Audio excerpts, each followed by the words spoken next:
Thanks. It's a real treat to be here. I hope you'll find this interesting and provocative. I got to come last year. It's a pleasure to be back. Last year, we talked about the greatest coach in the history of American sports, John Wooden, whose UCLA Bruins men's basketball squads won 10 national championships. I don't know what everybody else thought, but I thought that went well.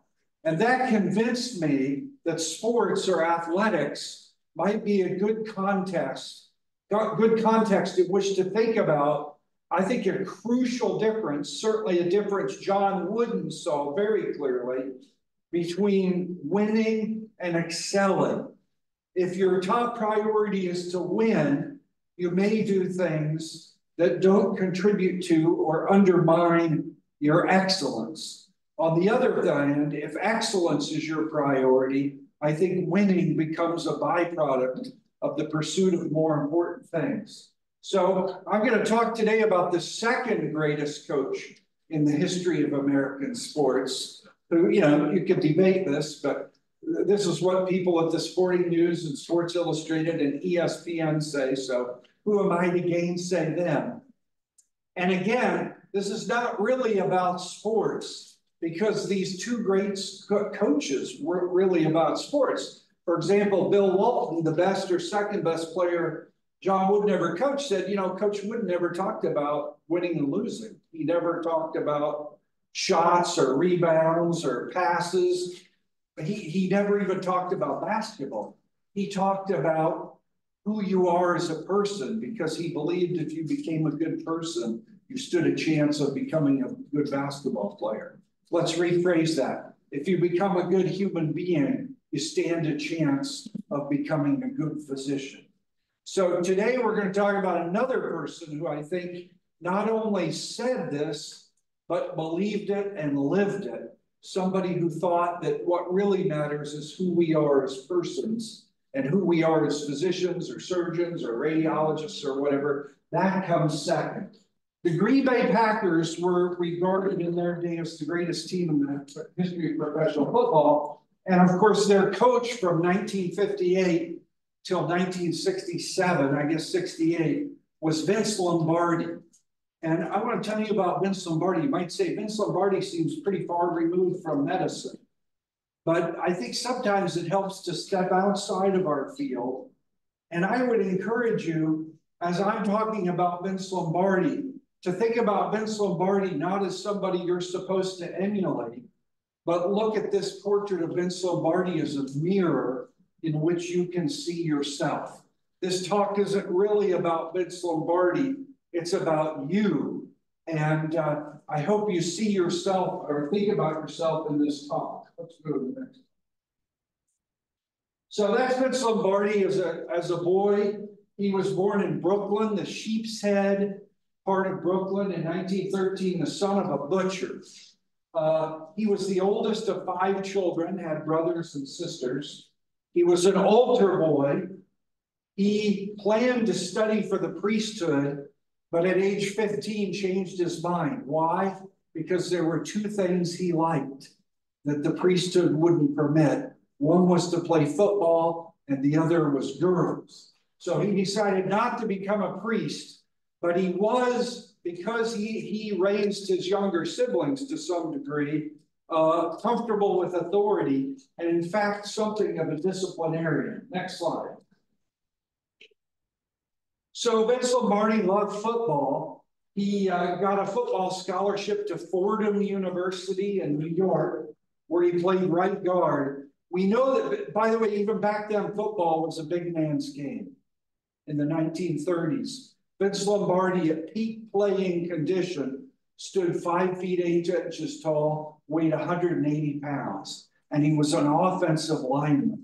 That's hard to believe. He was regularly going up against people 3 and 4 inches taller, 25 and 30 pounds heavier than he. Of course, that size would be ridiculous in today. We have the NFL Combine in Indianapolis every year, so I see the top college players going into professional football. And you're walking down a hallway in the basement of the hospital, turn a corner, and there's a mountain of a human being.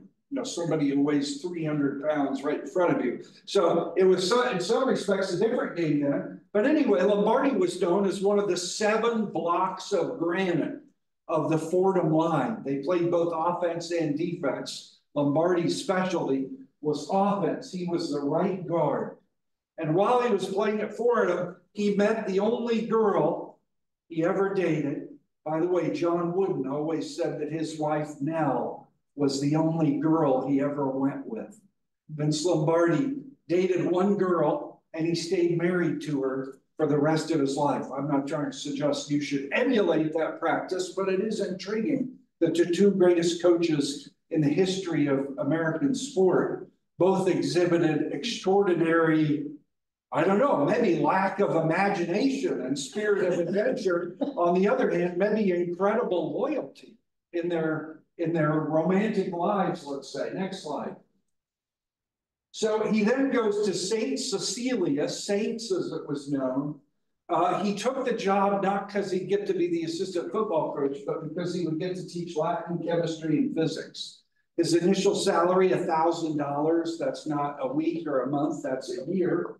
In 1943, St. Cecilia, when Lombardi was the head coach, had the best team in the nation, best parochial high school team in the nation. They won 5 championships. Because budgets were small, St. Cecilia had a student body of 300. They were regularly competing with schools with 10 times as many students.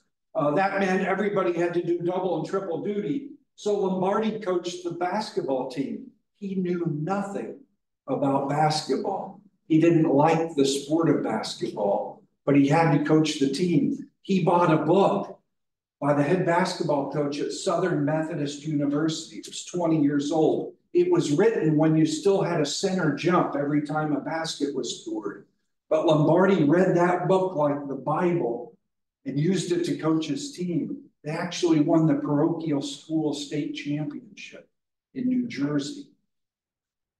Lombardi didn't even like basketball. What does that tell you? That tells you Lombardi was not primarily about technique or strategy. He was about human psychology, the human mind, the human heart. Some might want to say the human soul. And I think I said 5, they won 6 state championships. It was the last time Lombardi was the head coach of anything until he became the head coach of the Green Bay Packers in 1958. Next slide. Oh, and that's Lombardi. Well, can we go back? I'm sorry. So here's Lombardi with his players. Back then, there was no shot clock. They were playing a team that got ahead by a basket. You know, the score was like 8-6. And the opposing coach just told his player to hold the ball and run out the clock. And Lombardi was furious. Why? Because that coach was trying to win the game, but it was totally against the spirit of basketball. Possibility. Could there be some departments in medical schools or hospitals that are trying to win some game, but have forgotten about the spirit of what we're really here for? Could you win and yet not excel? I think the answer from Lombardi was yes. The game of basketball, which Lombardi hated, is a game. It's meant to be played. Players are expected to play basketball, not to hold the ball to win the game. So this was a very early insight into who Lombardi was. You know, what are the top priorities in medicine today? I don't know. Patient throughput, the number of RVUs you generate, the number of papers you publish, the number of extramural grant dollars you get. I don't know what, but those are just ways of keeping score. That's not what the game is about. Lombardi wants you to think about what the game is about. In this case, what the profession of medicine exists for and what it looks like when practiced well. Oh, next one, second. So here's Vince Lombardi as a player at Fordham, number 40. He was left St. Cecilia and got a job at his alma mater. Mater means what? Latin. Mater, M-A-T-E-R. Mother. Mother. Alma mater means dear mother. So your alma mater is Creighton University. His alma mater was Fordham. And he took a job as a freshman football and basketball coach, and basically was the de facto head football coach. Next slide. Then he went to West Point, the U.S. Military Academy, where he coached under a guy named Red Blake. And he always said he learned everything he knew about football from Red Blake. So he was assistant coach in the offensive line. Lombardi believed in character. He wanted to build character. So he combined spiritual discipline and military discipline in the way he coached the football team. And he was all about execution. People would practice plays over and over again. They would be practicing in the dark with car lights, techniques to execute plays that Lombardi thought was important. Next slide. So then he goes to work for the New York Giants. Who's that guy on the right? Hint on the slide. Who's that guy on our right? Yeah, that's Tom Landry, the longtime head coach of the Dallas Cowboys. The New York Giants had the best offensive, defensive coordinator team in the history of professional football. The defensive coordinator was Tom Landry, later of the Dallas Cowboys. The offensive coordinator was Vince Lombardi, later of the Green Bay Packers. And they introduced some ideas like rule blocking. That was Lombardi's idea. Instead of blocking a player, you blocked a zone of the field. And Lombardi's motto became run for daylight. You'd look where the opening was, make a split-second judgment, and run there. Next. By the way, the Packers and Cowboys had two big games in the mid-1960s, including the so-called Ice Bowl, probably the most famous game in the history of American professional football, where the Dallas Cowboys and the Green Bay Packers met in Green Bay with it's the coldest game ever played in NFL history. The temperature was negative 16 degrees, and the wind chill was in the minus 30s. So Lombardi then goes to the Packers in 1958. Their record in the previous season had been 1-10-1. They hadn't had a winning season in 13 years. So he inherits a terrible program with a long history of losing. His first year, they go 7-5. You can see after that, they win 5 championships in a period of 7 years, including what amount to 3 Super Bowls in a row. That's a record that still stands. I have to add, by the way, that there were fewer teams in the league in the 1960s than there are today, partly because there was a separate league called the AFL, the American Football League, and that's how the Super Bowl started. The NFL champ would play the AFL champ. Anyway, so I tell you a little bit more about Vince Lombardi, incredibly successful coach. Again, he's often called the second greatest coach in the history of American sports. If you win the Super Bowl, you get the Vincent T. Lombardi Trophy, a sign of the high esteem in which Vince Lombardi is held. Lombardi's dad was Harry Lombardi. He stood 5 feet 5 inches tall. He was as wide as he was tall. He was a butcher. On one hand, the 4 fingers, there was a letter on each finger that said work. On the other hand, P-L-A-Y, play, work and play. In fact, as far as we know, Harry Lombardi didn't have much time to play. He got up every day for work at 4:30 a.m. and his sons, when they were old enough, went to work with him. Vince Lombardi knew what it was like to carry half a cow over your shoulder. So they learned about hard work early, and Lombardi learned some principles from that in football, like the importance of repeating things, do things the right way. Kem Hawkins, CEO of the world's largest privately held medical device manufacturer, Cook Medical Group, always said, do the right thing the first time, every time. Vince Lombardi never said that, but I think he would have loved it. He loved football. He loved the controlled violence of football. He liked knocking into people. In fact, when he was coaching high school, he'd regularly have his players hit him as hard as they could to teach them what it was like to hit hard. He felt that you need to refuse to yield on the field. You should ignore fatigue. And if you get knocked down, get right back up. Remember Green Bay Packer quarterback Brett Favre? He was the quarterback in the lifetime of everybody in the room. If you ever saw Brett Favre get knocked down, as soon as the last player got off of him, he sprang right back up. Because you've got to show your opponent that you're still alive and still raring to compete. So his players learned that if he had real grit, if Lombardi was on your case, if he was in your face, 10 inches from your face, yelling at you, you're supposed to be tackling, not grabbing. Quit grabbing and start tackling. He's yelling this right into your face. If Lombardi was doing that, it meant that he saw something in you. He believed in you. On the other hand, if Vince Lombardi wasn't yelling at you, it meant your days on the Green Bay Packers were numbered. By the way, I'm not suggesting, again, you may have thought I was kidding. I meant it.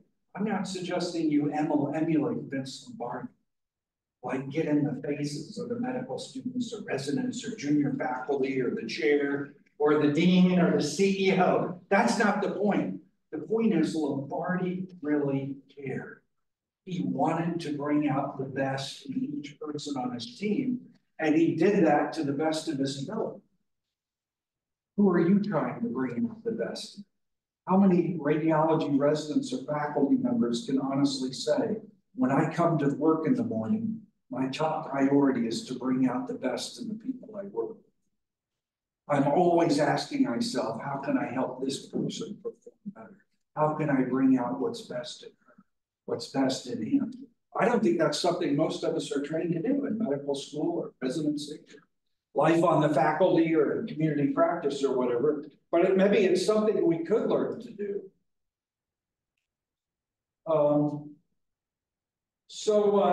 Lombardi really loved the game of football. Do you love the profession of medicine?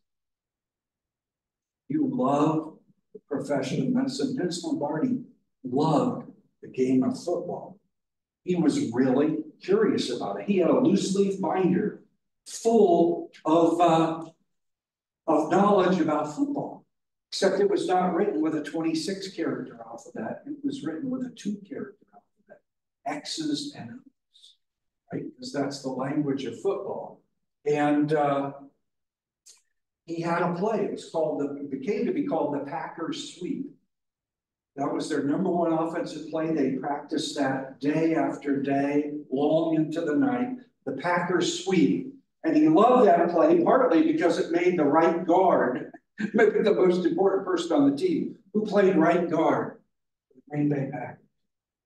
Well, the answer is a guy named Jerry Kramer, who's one of the most erudite commentators on professional football that we've ever had.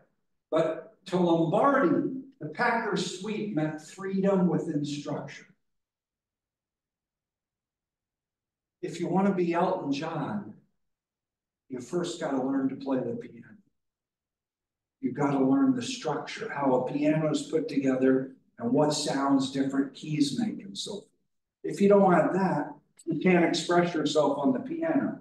Same thing for the Packers Sweep. If you understand the structure of that play, its innumerable permutations, once it's become part of the marrow of your bones, then split second to split second, you can implement that play. And for example, the halfback or the fullback or whoever can run for daylight. And I think one of the reasons Lombardi loved that play because the glory went to the right guard, and that was the position Lombardi himself had played at Fordham University. So what happened when Vince Lombardi became the head coach of the Green Bay Packers? Well, for one thing, by the way, I apologize for not advancing the slides. We've got a network problem here in Omaha. So apologize not only to the people here, but also in Phoenix and elsewhere. we're just doing our best to carry on in the face of adversity. I think something Vince Lombardi would have appreciated. You know, do you just give up and say, oh, I'm sorry, the talk's canceled? Or do you go on? Well, you know, if you're in the operating room with the chest open, you know, just, well, I guess we'll have to close, you know? You got to do the best you can. So that's what we're doing. So according to the players, when Lombardi showed up the first day in 1958, he brought clarity to the game of football. Number one, he was there to mold the character of his players, to help them become the best men they could be. I mean, they were all men, let's face it. Oh, that's great. And according to Bart Starr, number 15, the Packers' main quarterback during this time, the moment Lombardi came in, the game of football slowed down for Bart Starr and the other players because he helped them understand it so clearly that it seemed like the game had slowed down. You actually could see what you needed to do split second to split second. Starr also said it was if someone came in and turned on the lights. Could you do that in medicine? When you come on service, you know, when you give a lecture, that when you come in, people see things more clearly because you understand them so deeply. And something that was very important to Lombardi is paying the price. Why do you have to spend all those hours studying? Well, one reason is because you're learning something, but another reason is because you know in your own conscience you've paid the price. To get something for nothing, to get something on the cheap is not to get it at all. By the way, that applies not just to football or medicine, but how about marriage or parenthood? You don't want to get stuff on the cheap. You want to pay the price. You want to sacrifice. You want to bring. You want to share the very best of which you're capable, because that's the only way that relationship can be the best it's capable of being. Next slide. So Lombardi, as you might guess, just like John Wooden, a huge believer in the importance of team. He believed, he might be wrong about this, but Vince Lombardi believed you, as a human being, have an innate need to be part of a team. You know, it doesn't have to be an athletic team, but at work, at home, you need to be part of a team. You can't really be yourself, except insofar as you see yourself as part of a team. So his idea was, I've got this team of players, I'm going to organize them and prepare them to play their very best. Guess what? It's more fun to play the piano. It's more fun to play football. It's more fun to be in a marriage or to have children if you do it well. There's more genuine joy to be found in doing it well than in doing it poorly. I think for Vince Lombardi, that was a powerful motivation. So he wanted these 11 brains and bodies to be working together as one. And he loved the Packers sweep. I should go into that, but we don't have time. But because in that play, if even one person did the wrong thing, it would ruin the work of the other 10 teammates on the field. Each of us can only perform our best if all of us perform well. And that was something that Lombardi worked very hard to instill. Next slide. So that's Bart Starr, again, the quarterback of the Green Bay Packers. He was a 17th round draft pick from the University of Alabama. I don't know if you know about the NFL draft, but that's way down at the bottom. That's like being the last person picked for the kickball team, right? Not promising.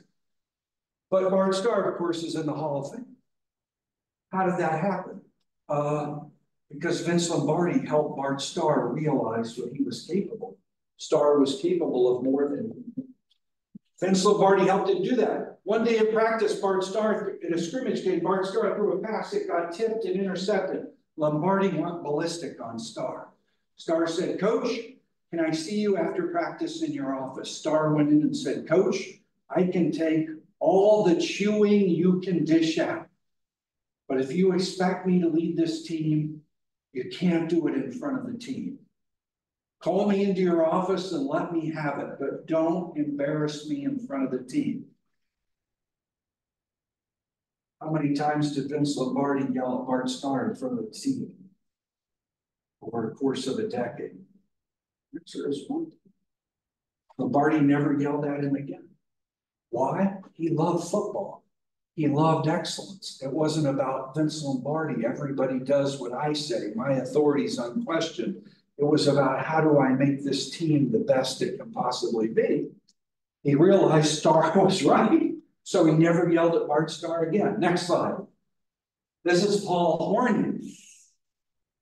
It will be Paul Hornung, who's the golden boy from the University of Notre Dame. Hornung, the year Hornung won the Heisman Trophy, Notre Dame went 2-8. 2 wins, 8 losses. That's never happened before. Will never happen. Heisman Trophy winner on a losing team. Anyway, Hornung's had 2 terrible seasons in Green Bay. He's thinking about quitting football. Vince Lombardi becomes the coach. Lombardi quickly realizes Hornung can take everything the coach dishes out, and it doesn't faze him.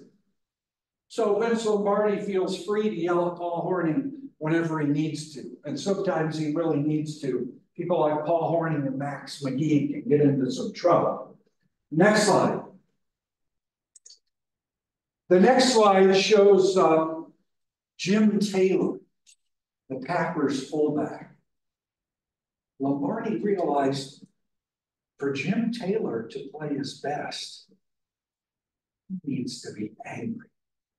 He needs to be enraged. If Jim Taylor is enraged when he goes out on the football field, he'll gain more yards.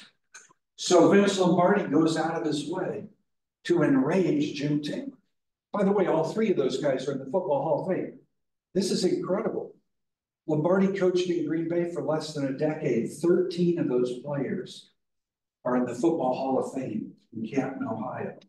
That's extraordinary. And the reason that happened was not because they were all 13 Hall of Fame material. It was because Vince Lombardi, in Bart Starr's case, took a 17th round draft pick and helped him, the awareness dawned on him of how good a player he could be. What if that could happen in medicine or the field of radiology, that we can discover that we're capable of more than we think?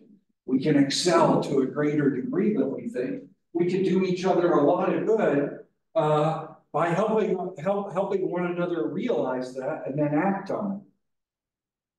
So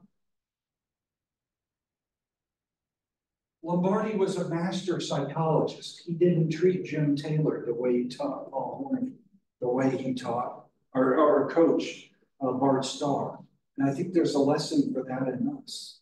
While we want to be respectful of everybody we work with, we need to recognize we're different human beings, and we each may need different things to become the best versions of ourselves, not just as individuals, but as team members. So Lombardi was asked, Coach, why were the Green Bay Packers the greatest team ever? Lombardi said, other coaches know more about X's and O's than I do. X's and O's? Hugs and kisses? We've already talked about X's and O's. What does that mean? Yeah, strategy, like the X's are the defensive players, the O's are the offensive players. Lombardi said other coaches know more than I do about strategy and tactics. Tom Landry knows way more than I do about football. I heard a player who played for both Tom Landry, Dallas Cowboys, multiple Super Bowls, also played for Vince Lombardi, Green Bay Packers, multiple Super Bowls. Somebody asked this guy who played for both coaches, who do you think was the better coach? He said, Tom Landry knew way more about football than Vince Lombardi. But if you took the exact same players and switched them back and forth between coach and coach and played 10 games, Lombardi's team would win all Because what really matters is not the theory of the game. It's understanding the hearts of the football players. And that's what Vince Lombardi understood. So Lombardi said, other coaches know more about X's and O's than I do, but I have an edge on them. What's that? I know more about the hearts of my football players. Could you say that about physicians? Other department chairs, other deans, other CEOs know more than I do about data-driven management or something. But I've got an edge on it. I know the hearts of my physicians. I know the hearts of my technologists, the hearts of my nurses. I know the hearts of my residents, my medical students. Because of that, I have an edge. Who in our field knows that or cares to know that? I got bad news for you. It's not tested on the SAT or the ACT. There's not a question on it on the MCAT. Nobody gets asked about that on step 1, step 2, step 3 of the USMLE. It's not on any of the board exams in medicine. If they don't test it, I guess it doesn't matter, does it? Doesn't get counted in the score, so it doesn't count. Well, that's the delusion under which many of us are operating. We think that because it's not tested, we don't need to learn it. But Vince Lombardi understood that that's exactly wrong.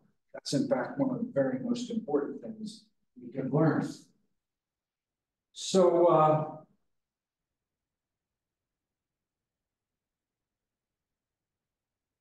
people often say about Vince Lombardi, what did Vince Lombardi say? The number one response you'll get is, winning isn't everything, it's the only thing. Vince Lombardi didn't believe that. He didn't believe winning is the only thing. How do I know that? Number one, remember that high school basketball game at St. Cecilia? The other coach had the player hold the basketball, not even pass it back and forth, just stand there and hold it. That wasn't what Lombardi was about, scoring more points by the end of the game. He was about playing basketball well. He was about excellence on the football field, not about the score. Sometimes after the Packers won, he would be genuinely ticked off because they hadn't played well. Other times they lost, even multiple consecutive games, and Lombardi was pretty happy because they played well. What mattered to him was excellence, not winning. And, he said, our mission is to win, but to win with brains and heart and sportsmanship. If you cheated and Lombardi found out about it, you were done. He would not cheat to win. He would not put up with his players cheating. So apparently winning wasn't his top priority, was it? Because he would actually eject players who cheated with the goal of winning. So in Lombardi's mind, and you may not like this, but in Lombardi's mind, excellence is the sincerest form of holiness. This is a Catholic school kid, an altar boy, somebody who thought about becoming a priest. He wanted to see something approaching holiness out there on the football field. And he would do what he thought it took to achieve that level of commitment on the part of his players. So I say again, sometimes he was ornery after a win. Sometimes he was pleased after a loss. Winning was not the only thing for Vince Lombardi. And maybe it shouldn't be for us either. Are there things you wouldn't do to get ahead? Are there things you would do even if you thought you might suffer for them? Those are really gut check questions. They're at the very core of Vince Lombardi. What won't you do even though it would profit you to do so? What will you keep doing even though it may undermine your career because of it? Those are the gut check questions. Vince Lombardi knew the answers to those questions, and he was trying to teach his players how important those questions are and what the answers are. So the Packers win the first two Super Bowls. After the first Super Bowl, by the way, over the Kansas City Chiefs, the Packers win. Lombardi gets to design the Super Bowl champion rings for all of the players. What does he design? One side of the ring says character, and the other side says love, because that's what Vince Lombardi thought this is really all about. Not the score at the end of a football game, but excellence. And not excellence in some tactic or strategy, but excellence in the heart. Some might say the soul, that the mission is to become a person of character. What does that mean? To be, I don't know, courageous, compassionate, wise, that your character is the most important thing about you. Your business card, your CV, your compensation package, your title, that's all secondary. What really matters is who you are and what you stand for. At least that's what Vince Lombardi thought. Next slide, please. So the greatest day, according to Vince Lombardi, the greatest day in his life was when Fordham University awarded him its Insignis Medal. Lombardi said that was the greatest day of my life. There's Lombardi as a player, one of the 7 blocks of granite at Fordham University. He won Fordham's Insignis Medal, the highest award recognition the university awards. And the award, the wording of the award didn't even mention coach or coaching. It recognized Vince Lombardi for teaching, that he had taught the young men outside the classroom. The sports he coached were all male sports. He had taught those young men and the men and women in his classrooms what really matters, what matters most. And the award was presented to him for distinction and service to God through excellence in his profession, which, just like John Wooden, Vince Lombardi, I think, would have preferred to be called a teacher to being called a coach. He believed that what he was ultimately doing was teaching. What will be the greatest day of your life? What's the greatest day of your life up till now? Oh, that's easy. Still remember, PAC system was down. We all went home at 10 a.m. Somebody forgot to schedule me, and I had 4 weeks off. Oh, that was great. I didn't have to go to work. For Vince Lombardi, the chance to work. And your work might be practicing medicine or coaching football. It might be maintaining a household or raising children. But that work is your principal opportunity for excellence. And that's what human life is about, to take the opportunity we've been given, an opportunity I'll call a human life, and to try to make the very best of it. Could it be that the profession of medicine and the field of radiology are for you among the best opportunities you'll have in life to make the most of the life that's been given to you? I think that's how Vince Lombardi understood it. Next slide. So I have to say, faith was an important part of Vince Lombardi's life. What's that?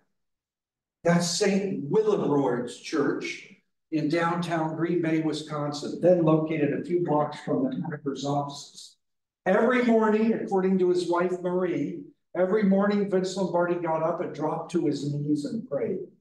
If you went by St. Willibrord's in Green Bay at 7:56 a.m., 7 days a week, you would see Vince Lombardi entering the church.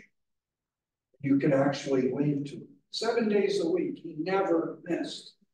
Lombardi thought you had to balance the desire to win with the desire to be good. By the way, I don't know how many Roman Catholics we have in the room, but let me just say, Vince Lombardi often served as the altar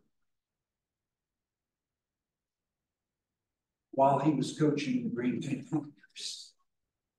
That's who he was, what he stood for. Some people wondered if the priest wasn't thinking, Lombardi's watching me, I hope I'm doing this right. But anyway, so it goes. Next slide.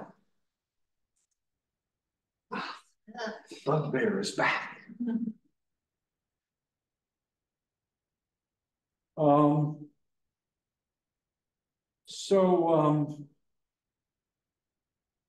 One of his players, Willie Davis, great defensive lineman, said, "What I'm doing has got to be right because Vince Lombardi believes it." Who would say that about you? I know I'm on the right path because you believe it. Who would say that? What would it take for you to become more of the kind of person that people would be more likely to say that? Your belief in me shows me that I'm on the right path. A lot of people say that. I mean, one of the biggest testaments his players ever gave, as far as I'm concerned, and they gave it over and over again, he made a better ball player. What if somebody's going to say, she made a better physician?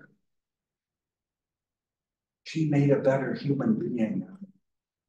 I'm not just a better physician, I'm a better spouse, better parent, a better citizen, a better neighbor, because you were part of my life. What would it take for people to say that about you? Next slide. That's Vince Lombardi with his wife, Marie, and their two kids, Vincent Jr. and Susan. Next slide. So why were the Green Bay Packers such a great football team? How did Vince Lombardi answer that question? He said, other coaches know more about X's and O's than I do, but there's one thing I know better than they do. It gives me an edge. I know the hearts of my football players. That's not the real answer. Sports Illustrated reporter, Coach Lombardi, why were the Green Bay Packers the best team ever? Here's what Lombardi said. It's unbelievable. It's unbelievable. Why were the Green Bay Packers the greatest team ever? Lombardi said this quite simply, because they loved each other. What's your effect on the L quotient? Does it remain the same or go down or go up when you walk in the room, when you come on service? What would it mean to be the kind of person who raises the L quotient? Who actually enhances the respect, the admiration, dare I say, the love of the people who are part of the teams that you serve. Vincent, remember the Super Bowl championship ring? Character, love. He thought love was the key. Next slide. So Lombardi said, I don't necessarily have to like my players and associates, but as a leader, I must love them. How about that? What a privilege it would be to be a leader. Why? Because as a leader, you must love. I'd like to be a leader. Why? Not so that I can be on top of the org chart, so that I can walk. How about that? Love is loyalty. Love is teamwork. Love respects the dignity of the individual. This is the strength of any organization. It's ultimately about love. So said Vince Lombardi. And he wasn't playing games. He wasn't mouthing platitudes. He lived this every day. He would yell at you. But his goal was to bring out the best in you. Other times, he'd come up behind you, slap you on the back of the neck, and mess up your hair. One day, Jerry Kramer messed up twice in the space of 5 minutes. This is the right guard of the Packers. Second time, he's offsides. This is a scrimmage game. Lombardi runs across the field up to him. Mister, the attention span of a college student is 10 minutes. The attention span of a high school student is 5 minutes. The attention span of a kindergartner is 90 seconds. Where does that put you? Right? Because he'd been offsides. Kramer thought, man, I'm not sure I can play for this guy. Back in the locker room, there he is, dejected. Elbow on his knee, hand on his chin, looking down at the floor. Lombardi came up and he said, Kramer, someday you're going to be the best guard in football.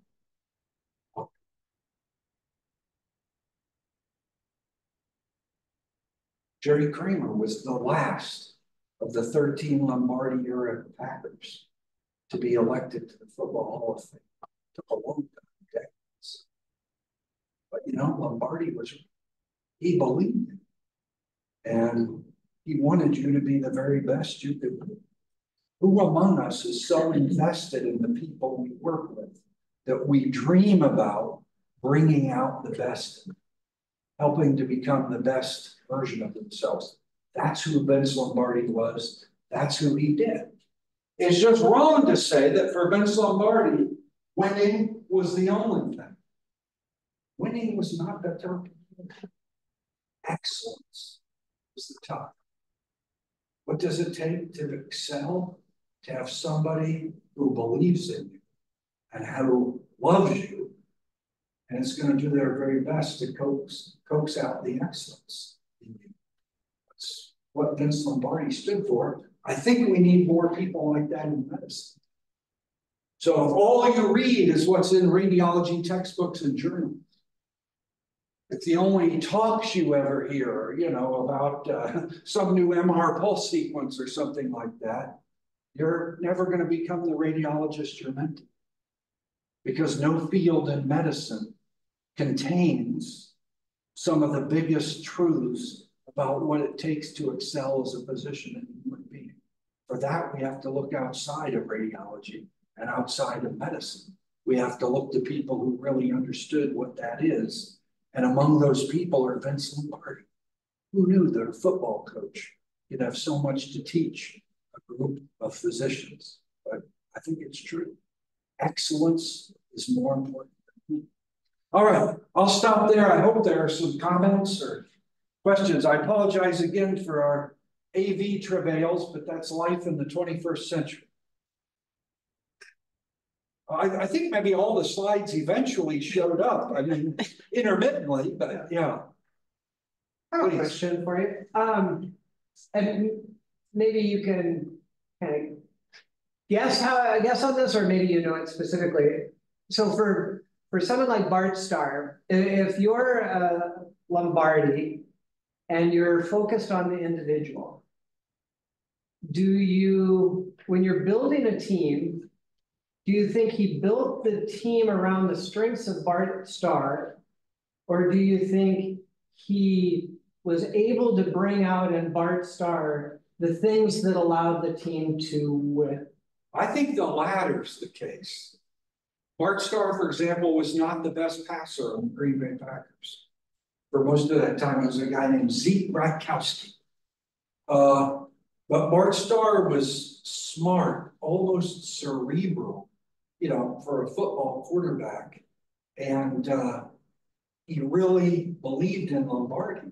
Lombardi's first day he ever met Vince Lombardi, he called his wife Cherry on the payphone and said, this is a team that went 1-10-1 the previous season. He called his wife and said, honey, we're going to win. It's like somebody turned the light on, right? He slowed the game of football down. He knew how to help Bart Starr understand the game so that Starr could be the catalyst for the excellence of the other people on the team. And by the way, Vince Lombardi never called a play from the sidelines. When the game started, Bart Starr called every play.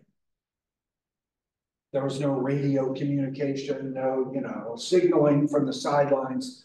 It was all up to Bart Starr what plays to call. But Starr had become so immersed in the Lombardi system that he knew what to do. And I really think Lombardi treated each member of the team first as a member of the team and secondarily as an individual athlete. And that's part of the genius of it, right? I said last year, my brilliant idea for improving basketball. How do you win basketball games? By scoring, right? The team that scores the most points win. What's my brilliant compensation system for bringing out the best in basketball? Pay each player by points scored, right? LeBron James, Michael Jordan, Wilt Chamberlain. I'll pay you $10,000 for every point you score. That'll incentivize them to score more points. Brilliant, right? I should have copyrighted that or patented it before it said it. How do you like my idea? We'll win every game because our players know that they can get rich by scoring. What do you think? What's wrong with it? We have a naysayer here in Omaha. I can't believe it. What's wrong with that idea? No team. Yeah, there's no I in team. I mean, that sounds so stupid, but it's true. If you want to win, you've got to bring out the best in the team. If what you've got is 5 in basketball, 11 superstars out there, each one thinking about himself, you're going to lose a lot of games. You've got to think in terms of the team. That is one thing that both John Wooden and Vince Lombardi did to the extreme. They really represent the models of excellence of thinking in terms of teams and not individual athletes. Other comments, or please? I have a question. So to get the best out of the people, is there something that you need to have inside you from the day one? Or is it something that you can actually learn? Yeah, this is a great question. Nature and nurture. Is getting the best out of teams something you can learn and improve at over time, or is it something you need to be born with? And I think the answer to that question is yes. The correct answer is yes. I think Vince Lombardi was probably born with a few extra units of leadership potential than most of us. But every one of us can become better. And one way you do that is through habit. Tomorrow morning, when you wake up, what do you allow yourself to think about first? I didn't get enough sleep. Oh, I hope traffic's not too bad. I hate the parking situation. You know, whatever. Oh, weather forecast, dismal. Just say to yourself, you know, write it down on a little 3x5 card, have it on your bedside stand. What can I do to bring out the best in the people I work with? Pick a person. Jane or Joe, what can I do to help Jane become a better radiologist today? Hey, I'm going to have a new medical student on service tomorrow morning. What can I do to help that medical student feel they're contributing more to the team? Try it. Make that a habit. Do that for a week. Do that for a month. There's an old Buddhist discipline. This goes back thousands of years. For 30 days, you pick the person in the world who means the most to you. And you spend 20 minutes every day thinking about nothing but wishing good for that person. So I guess for me, it would be my wife. I would spend 20 minutes a day, every day for 30 days, doing my best to wish the best for my wife. You know, my mind would wonder, how's the weather, what's whatever, but I would gently guide it back to that. You do that for 30 minutes. The next 30 days, you pick somebody you merely know, a casual acquaintance. This sounds crazy. For 30 days, 20 minutes a day, 7 days a week, you think about wishing the best for that person. Want that person to prosper, to thrive. Then, for the final 30 days, you pick the person in the world whose existence torments you the most, whose success and happiness poison your heart. And you spend 20 minutes a day for 30 consecutive days wishing that person. That's Zen Buddhism, thousands of years old. Now, maybe that's stupid and useless. But what if it's not stupid or useless? What if you make a habit of doing that? You do that for 3 people for 90 days, it will enhance your capacity to do that for a whole lot of people for the rest of your life. You want to bench press 300 pounds? You're going to have to work out with weights for a month. You want to run a mile in 5 minutes? You're going to have to practice running for months, years. You know? What if the same thing's true in the moral sphere? What if it too is something we can improve at? enhance our capacity. And what if it takes real effort, habit, and discipline to do that? That's what Vince Lombardi believed. He said you don't win football games on Sunday. When do you win football games? You begin on Tuesday. The game begins on Tuesday.